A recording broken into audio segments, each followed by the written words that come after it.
Number क्या है? देखिए बेटा, ये एक्सरसाइज 5.32 में हमारे को दो केस दे रखे हैं।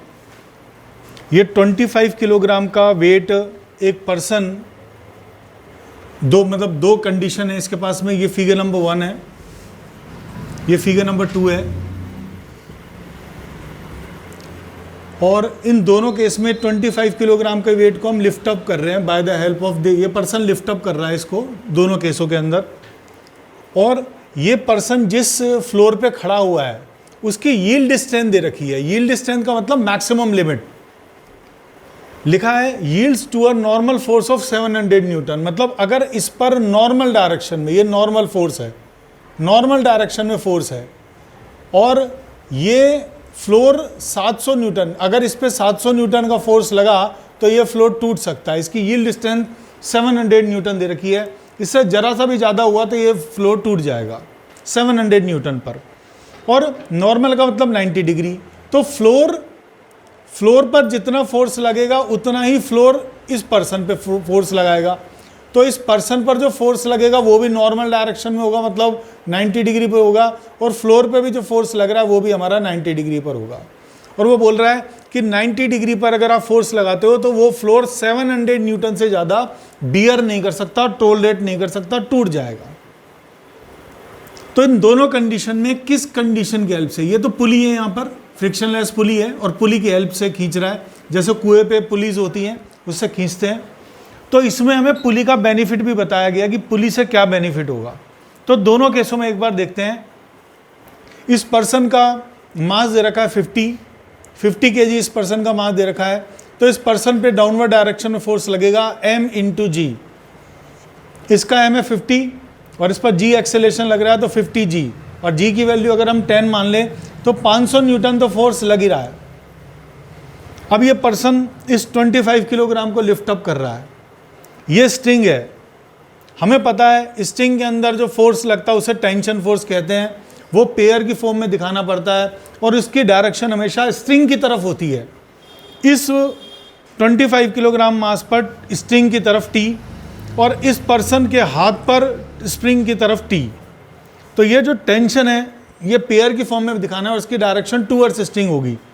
इस 25 किलोग्राम पे टूवर्ड्स स्ट्रिंग, इस पर्सन पे भी टूवर्ड्स स्ट्रिंग। अब ये टेंशन भी इसके हाथों पे लग रहा है, इसकी डायरेक्शन किधर है? डाउनवर्ड्स। और 50 की डायरेक्शन, 50g की डायरेक्शन किधर है? डाउनवर्ड्स। अब देखिए, अगर ये इसे लिफ्ट अप नहीं भी करता, स्टेशनरी रोके रखता और डाउनवर्ड डायरेक्शन में फोर्स लगता 25g, g की वैल्यू 10 ले लें तो लगभग 250 न्यूटन का फोर्स लग रहा है। लेकिन इस फोर्स की वजह से ये नीचे नहीं गिर रहा क्योंकि स्ट्रिंग ने इसे रोक के रखा है। तो स्ट्रिंग में जो टेंशन फोर्स होगा उसकी वैल्यू हमेशा 250 न्यूटन के इक्वल होगी,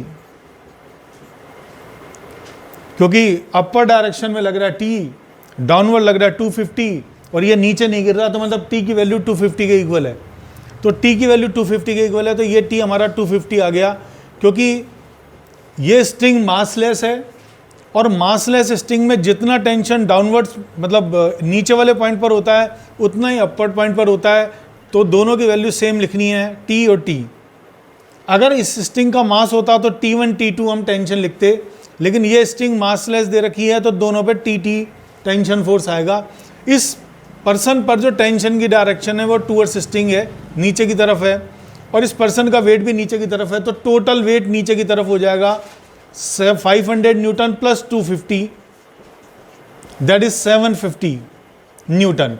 और ये पूरा के पूरा वेट, पूरा के पूरा जो फोर्स है ये इस फ्लोर पे लगेगा और फ्लोर 700 न्यूटन पे टूट जाएगा, तो 750 पे फ्लोर श्योरली टूट जाएगा। इसका मतलब this is not suitable case, इस तरह से खींचना सही नहीं है।